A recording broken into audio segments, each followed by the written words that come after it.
In today's video, I'm going to show you a jam donut baked oat recipe. So if you like jam donuts and you like protein oats, well, this recipe is for you. So let's get into the kitchen and whip this up. Let's go.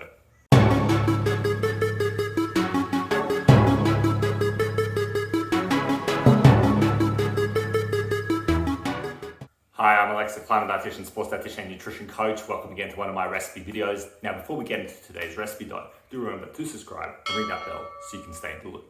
So protein oats are one of those staple breakfast options for myself and for a lot of my clients, just because it's got packed full of nutrition, very easy to make, and very, very filling. But sometimes you get bored of the way you do it. Perhaps you're also just doing oats the old boring way and not realizing the actual versatility that oats have. But whatever it may be, this recipe may be a good way for you to diversify your diet, make it a bit more interesting while still hitting those macros, still maintaining control over your calories, and still eating a nutritious diet. So I hope this recipe gives you a bit of a different way of doing things. And I myself am a donut fiend, so I love myself some donuts. So I wanted to try this recipe that came about a few months ago when I think it was on TikTok or somewhere I saw it, and I just wanted to try it out and show you guys how it is so you can start making it for yourself. So let's get into it. Let's show you the ingredients for this recipe and how to actually make it. Okay, so as you can see here, these are the recipes. I'll show you exactly what you need. So first of all, we're going to be using just a vanilla protein powder. I mean, you can use an unflavored one if you want to, but just some kind of whey protein powder is going to do.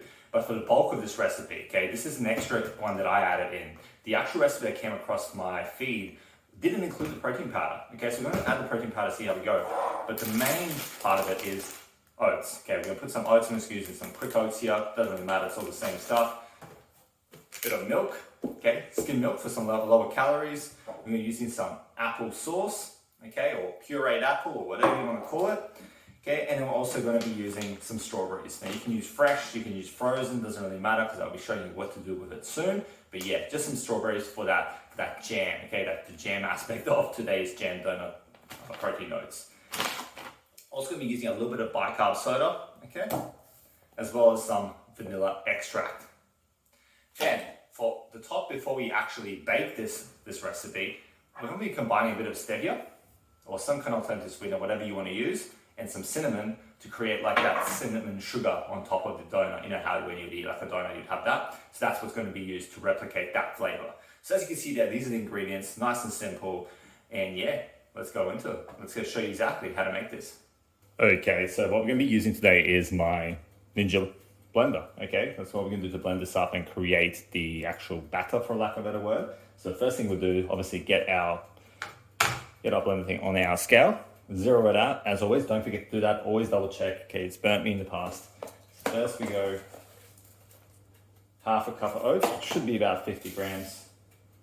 Close enough. Okay. So what I'll do is put in 1 scoop of my protein powder, whichever one you're using, doesn't really matter. Just put a bit of that in. Then we're going to be putting in the half a cup of skim milk. Okay, now half a cup is about 125 mils. I'm going to set it to the fluid one, zero it out, and go there. But of course, you can use the actual cup if you want to, if you just want to be sure.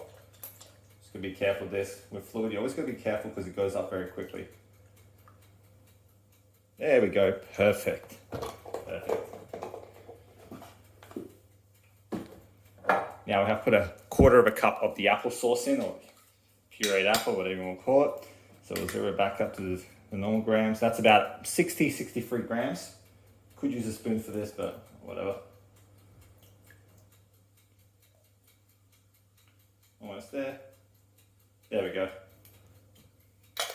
60, close enough. Now what we're going to do is put in the vanilla extract. You can use imitation vanilla if you really want to. I don't think it makes that much of a difference, but do what you want.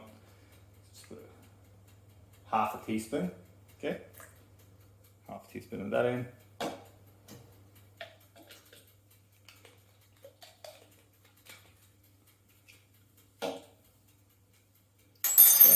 Now we're going to put half teaspoon of baking soda. Now, if I remember correctly, the recipe called for baking soda because that's something that stood out to me because I'm used to making it with baking powder, but I'm going to use baking soda. I'm sure it's going to come out the right way. Okay, we're going to put half a teaspoon of that in as well.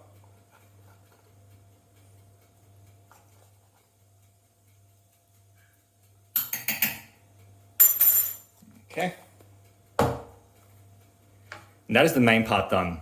Okay, now obviously we've got this here as well. So I'll show you what to do there. So just put this aside, go there, stir this out. Go for about 1 to 2 teaspoons, okay? 1 to 2 teaspoons should be fine for the topping. I'm gonna go 2, just to make sure that there's just that extra bit. And now what you want is, if you find that the applesauce is not sweet enough for you, you can add more there. I'm just gonna wing it there and not actually add any extra, because I believe the applesauce actually adds a lot of sugar, especially because it has some added sugar in it. So we're gonna go with that. Now we just get some cinnamon. And what we're gonna do is just add 1/4 of a bit of cinnamon to this. Okay, hopefully that's not too much. Let's see.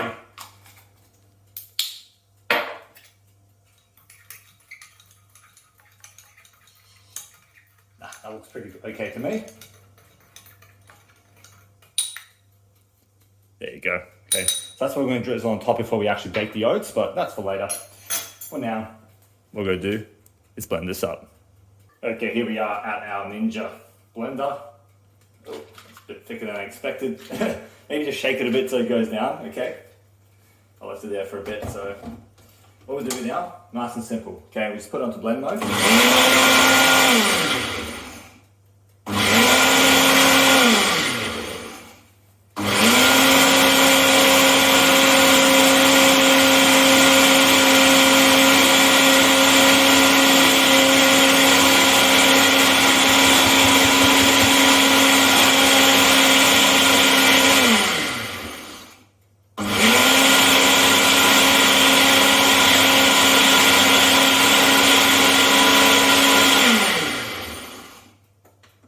There we go. All blended up, ready to go. Okay, so now we've got everything set up, ready to go. But first, we've got to get our frozen strawberries, pop them in the microwave for about a minute, mash it up, make sure it's nice and pureed, and that's what we're going to use for this recipe. So let's do that first, and then we'll get back to this. Okay, so here we go. Doesn't look like the best thing, but thing is, if you're not using fresh strawberries, it's not going to look the same. But what you can also do to add a bit of extra sweetness, you just sprinkle just the tiniest bit of the stevia or the alternative sweetener and just mix that through, and that's going to give it a bit of extra sweetness when you actually put it in as a filling. Okay, so what we've got here is 2 ramekins. Okay, I thought I had 3. That's the thing, I thought I had 3. Isn't that always the way when you think you have more than stuff than you need and then you don't, okay? So we're going to use 2 ramekins and hope for the best. Looking at how much liquid there is there, it should be fine, but keep in mind that this could be designed for a bigger ramekin, or it could be used for 3 or potentially even 2. So let's give it a go and hope for the best. So what we're going to do is we're going to put in each one. So let's assume that we just got the one serve. We're going to be putting about half the batter in, okay, or most of it. Then we're going to be putting in the strawberries, and then we're going to be putting in the batter again on top, and then sprinkle with the cinnamon. That's basically kind of the layers that you need to go with for this recipe. So nice and simple. So let's see how we go with this. Put a little bit at a time since we're using 2 ramekins, just so you don't overdo it on one side. So far it's actually looking like it's going to be fine, other than the mess I just made, but what can you do? Okay, so go about a little bit there, a little bit there. We just put in some of the strawberry.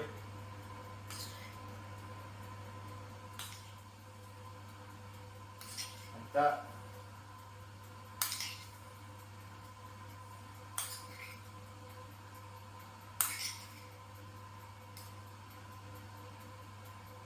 Finish it there. There we go. Okay, so we're good now. Grab the batter again.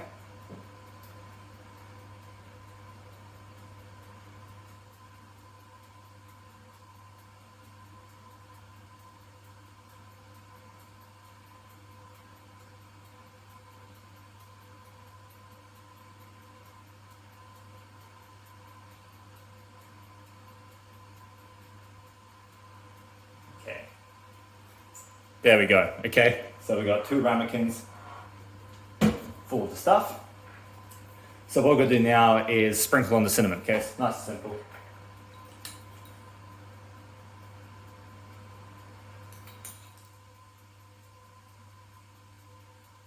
Okay, use a small spoon, always makes it easier. Some mess is inevitable unless you're a lot better than me. There we go. Okay, so they're ready to bake. These things here, ready to bake. Okay, so what we're gonna do now, got away from camera there. So what we're gonna do now is we've got to put these in the oven. Okay, we're gonna put these in the oven on about between 180 to 200 degrees. I mean, see with your oven how it works. Like you'll know your oven best to see what will actually work the best. But yeah, about 180 to 200, go 190 to be even, and do it for about 20-25 minutes. I'm gonna go for 20 minutes and see how it goes. So pop this in the oven and show you the next step.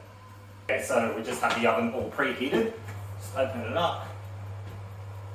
Pop it there, just in, close to the edge. Oops, watch for the heat, obviously. Close it, make sure everything is all set up, and you're good to go.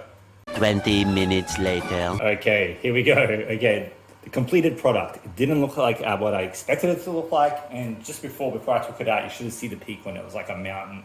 Okay, I guess it goes along with the theme with the Climate Dietitian, but yeah, let's tuck into these and see how they go. I'm gonna leave them cool just a little bit more, because you do not want to be holding these while they're hot. So I'm going to give it a time to cool, we'll give it a taste test, and then I'll tell you what the macros are and as well as the calories. Let's go.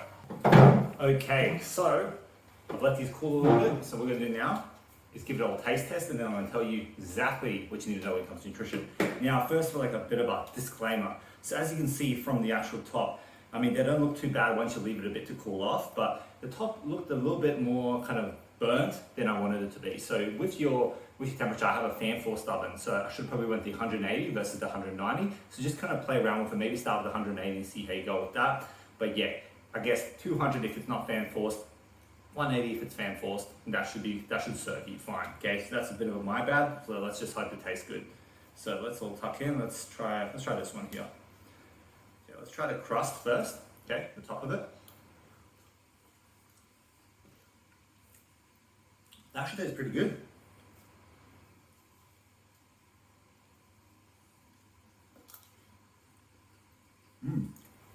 I think it would have came out a bit better if it wasn't in small individual ramekins. Like I said, it really blew out because of the baking soda. So what you could have done is, if it was in like a bigger one, it would have been a different story rather than individual big ones, which hold it out a bit. But I guess when you think about it, a jelly donut is a bit hollowed out anyway.